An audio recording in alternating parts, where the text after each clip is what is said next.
Hi everyone, I'm Giorgio and I'm a writer and a director. I wrote and directed The Junkie's Diary, which then I chose as my thesis project. The short film was based on a true real experience of mine about 3 years ago.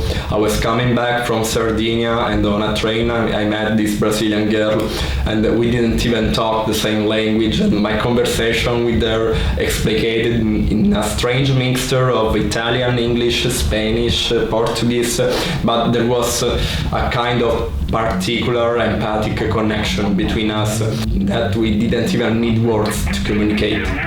So we arrived in Rome, we kissed and we exchanged our suitcases, strolling around the city without a particular goal, and it was kind of a dream for me. You know, to me images are apt to the words. For example, Romeo told Juliet sweet love words, but could these words actually express what Romeo felt in his heart? That's the point, and I felt that this should be the starting point for my script. So I created around the story of a junkie who falls in love with a girl and at the end he knows redemption.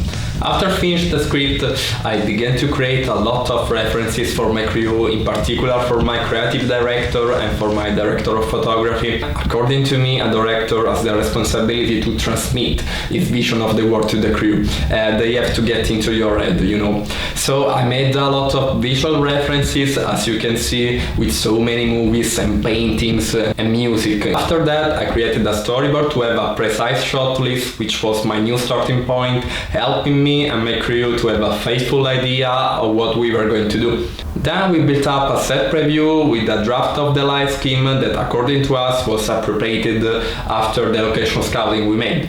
When we began shooting, I tried to communicate with all my crew, talking by feelings and emotions. So not just simply saying, okay, I want a table there and I want a light there, but talking about images, feelings, and discussing about what was right for the scene that we were doing. I tried to make my actors live the scene, telling them what to do, but not how. Because when they had the characters, it was more profitable and true to make them live the moments I created.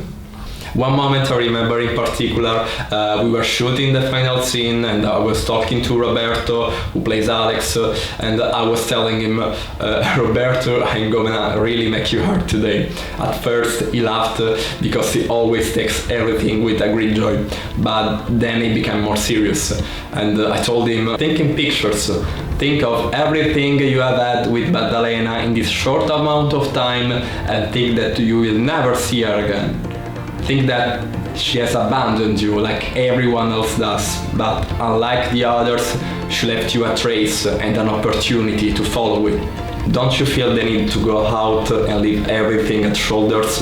The thing that surprised me the most of this scene was that the crew was almost crying while I was explaining this scene to Roberto. To me, Junkie's Diary is one of my personal realization of my 3 principles and guidelines when I make a film. So anarchy, trash and empathy. And it was wonderful shooting it. It was like having almost reached the top of the mountain after a long climb, and you begin to catch a glimpse of the view as you get closer, and all of us climbers fantasize about what to see once we get to the top, but no one knows it for sure. However, when everyone reaches the summit, tired and weary, can contemplate a landscape that exceeds everyone's expectation. Thank you.